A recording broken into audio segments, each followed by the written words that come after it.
অখিল ভাৰতীয় সাহিত্য পৰিষদ নগাঁও জিলা শাখাৰ মাহেকীয়া সাহিত্য চৰ্চাৰ অনুষ্ঠান অনুষ্ঠিত। আজি অখিল ভাৰতীয় সাহিত্য পৰিষদ নগাঁও জিলা শাখাৰ মাহেকীয়া সাহিত্য চৰ্চাৰ অনুষ্ঠানটি এক গাম্ভীৰ্যপূৰ্ণ পৰিৱেশত অনুষ্ঠিত হৈ যায়।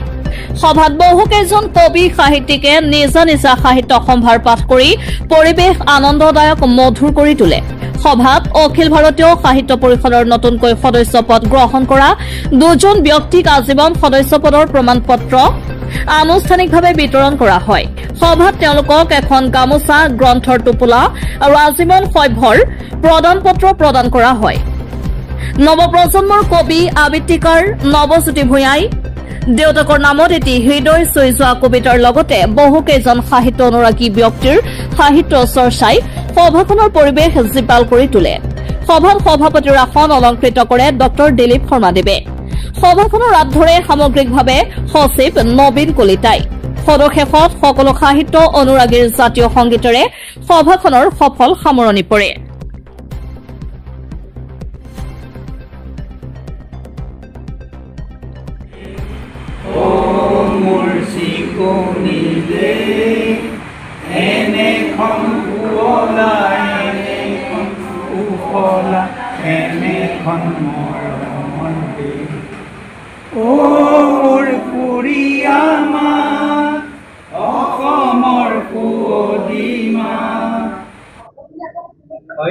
অখিল ভাৰতীয় সাহিত্য পৰিষদৰ মাহেকীয়া সাহিত্য চৰ্চাৰ অনুষ্ঠান আজি সুন্দৰভাৱে অনুষ্ঠিত হৈছে।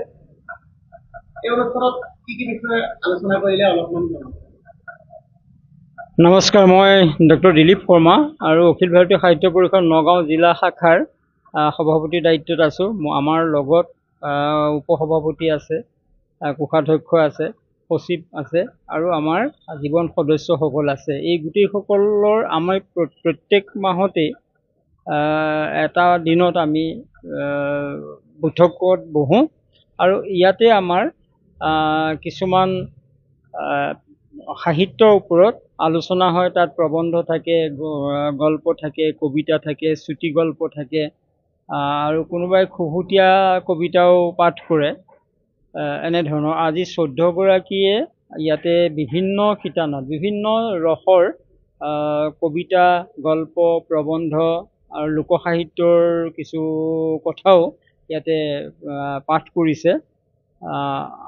প্ৰত্যেকটো মাহতে আমাৰ ভিন্ন স্বাদৰ ভিন্ন ধৰণৰ কবিতা, প্ৰবন্ধ, গল্প ইত্যাদিবিলাক ইয়াতে পাঠ কৰা হয়।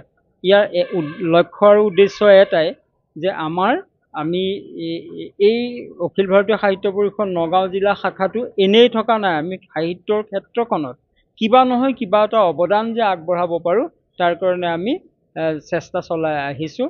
আৰু এইটো অসমৰ অন্যান্য জিলাসমূহত যিবোৰ শাখা আছে সেই শাখাবিলাকত এনেধৰণৰ বৈঠকৰ ব্যৱস্থাটো, মাহেকীয়া বৈঠকৰ ব্যৱস্থাটো নাই। এই কথাটো আমাৰ এই নগাঁৱতেহে দেখা যায়। তাৰ কাৰণে অসমৰ প্ৰেক্ষাপটত নগাঁও জিলা শাখাটোৰ এটা বিশেষ গুৰুত্ব আছে বুলি পেলাই আমি দাবী কৰিব পাৰোঁ। মোৰ ক'বলগীয়া আৰু পৰৱৰ্তী সময়ত বাকী আমাৰ নতুন নতুন চিন্তা, নতুন নতুন কথা ইয়াতে আমি আলোচনা কৰোঁ বা কৰিম, সেই কথাখিনি জনাই থৈছোঁ।